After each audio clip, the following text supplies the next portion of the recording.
Ça va? Oui. Bon, je suis tout seul, mais ça ne durera pas. Hein. Jacques Audiard nous rejoint à l'issue de la projection avec son distributeur Memento qui distribue en même temps Ouistreham d'Emmanuel Carrère. Des distributeurs importants. On a échangé un peu, ils sont très contents qu'il y ait du monde ce soir parce que quand même l'ambiance est un peu morose dans les boîtes de distribution indépendantes.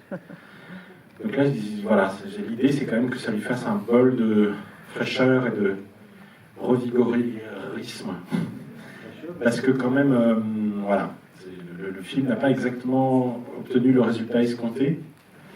Et évidemment, ils sont tous affectés quand le film, qui pourtant était plutôt bien couvert à Cannes, a eu une bonne presse, tout ça, n'obtient pas les objectifs au moment de sa sortie dans un contexte sanitaire compliqué. Voilà.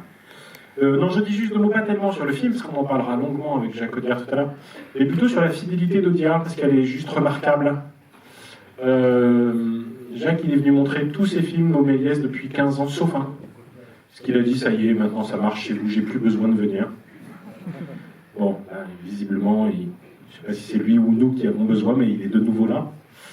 Et il est surtout venu quand on a fait une table ronde pour soutenir le Méliès au moment où on avait un conflit avec l'UGC MK2. Et en fait, donc il y avait d'autres cinéastes, hein. Il y avait Laurent Contet qui revient bientôt chez nous, en voisin, il y a Pascal Ferrand, Dominique Moll, Dominique Cabrera. Mais Jacques Audiard, il avait une particularité, c'est qu'il était produit par UGC. Et je ne balancerai pas les noms maintenant, mais on a eu des cinéastes dont on était assez proches, qui étaient produits par UGC et qui ne voulaient pas se montrer à nos côtés parce que c'était trop compliqué par rapport à leurs films, ça risquait de les mettre en porte-à-faux. Jacques Audiard, il s'en fout. Voilà. Il a dit à UGC, ah au fait, je vais soutenir le Méliès. Il est venu, il l'a fait par voie de presse, il était là à la conférence.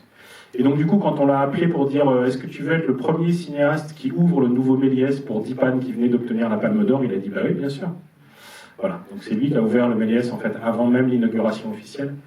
Et donc, évidemment, chaque fois qu'il sort un film et qu'on le trouve bon, on se dit, ben, on va le réinviter. Donc, sur le précédent, il avait dit, non, mais là, j'ai pas trop envie de faire une tournée. T'as pas besoin de moi, on verra le prochain. Et le prochain, il était en Amérique, au moment de la sortie. Donc, il a fait très, très, très peu de rencontres publiques. Je crois qu'il en aura fait 3 au total. Et donc, ben non, mais je voulais vous remercier d'être toujours aussi nombreux, parce que si on ne pouvait pas promettre aux distributeurs qu'on serait au moins 200, même 4 mois après la sortie d'un film comme celui-là, eh ben on n'arriverait pas à faire revenir Jacques Audiard. Donc merci à vous d'être là ce soir et à tout à l'heure pour la rencontre.